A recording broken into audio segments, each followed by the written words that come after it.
Hello people, welcome to our films. Alexander Graham Bell invented the telephone around 1876. Since then, the phone has been through a dramatic change over time.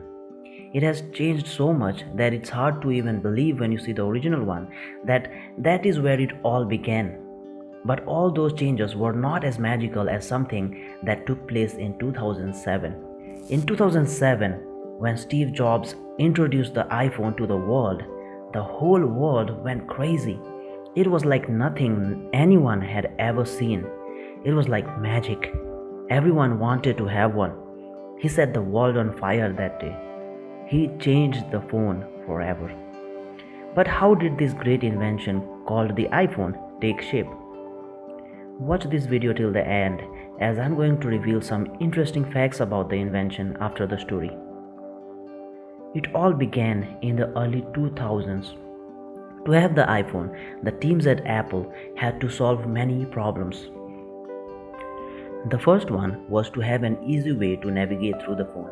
The common way in those days was through a keypad with many buttons which covered most of the phone. Steve hated the idea. He didn't like the fact that the keypad was there whether you needed it or not. Besides, if they wanted to add any new feature, they would have to add a new button, which was impossible to do in the phones which had already been sold. Then, they thought about the touchscreen. They thought it would be easier to navigate through the phone using the multi-touch technology. They already had tried it in an old product called the Newton, which had failed miserably. So they couldn't use that. The question was, what to do now? Fortunately, there was a company called Fingerworks, which was doing quite well with the multi-touch technology. Apple acquired Fingerworks in 2005 along with its founder Wayne Westerman, who had developed the technology. With that done, Apple was moving forward with the development. The next problem they had was the design of the device. The teams working at Apple came up with different designs for the phone. One idea was to have a phone that would look just like the iPod with BlackBerry-like keypad. Steve gave the idea the green light. However, he wasn't impressed with the results, so they gave up that design.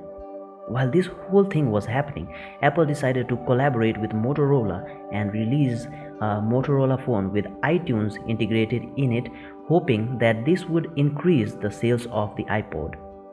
This decision was made because even to that time, Steve did not believe that Apple producing a phone was a great idea.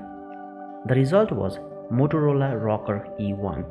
The phone was a disaster, and Apple later got out of the collaboration.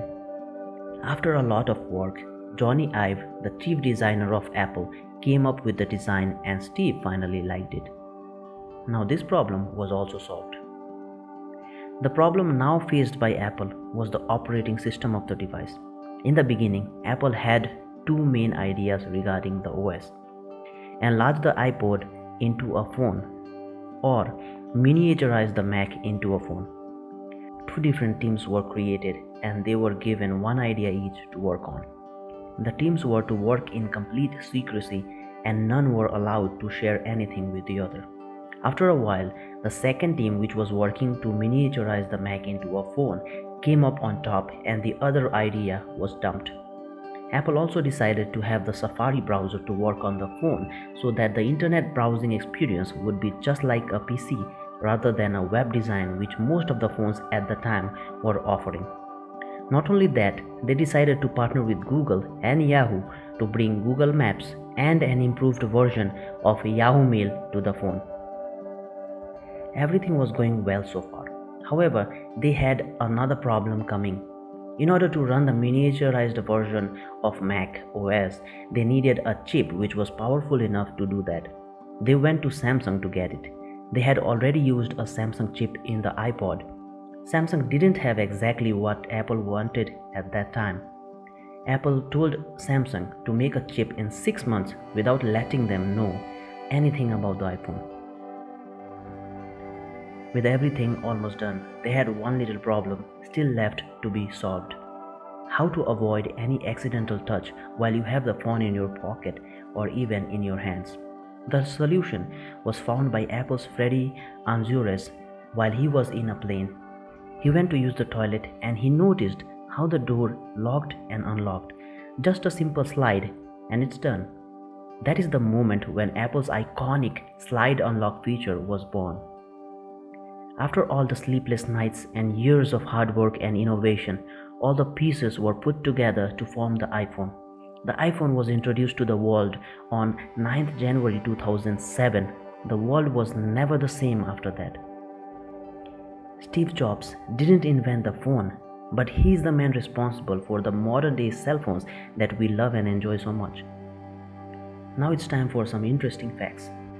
Fact number 1. Did you know the rubber band effect that we have today in all the phones was invented by Apple? This effect appears in your phone when you are trying to scroll up from the beginning of a list or when you are trying to scroll down and you have reached the end of the list. Apple's Bas Ording came up with the idea.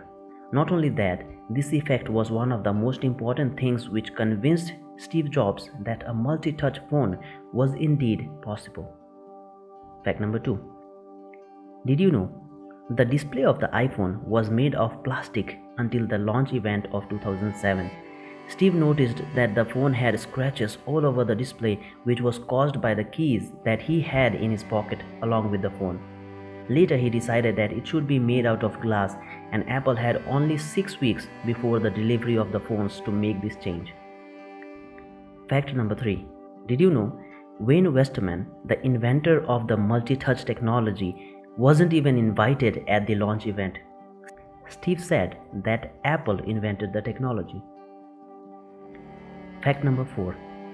Apple had over 200 patents with the iPhone when it was released. Like the video and comment to let me know how you felt about it. That's all for the day. Hit the subscribe button and press the bell icon so you never miss a video.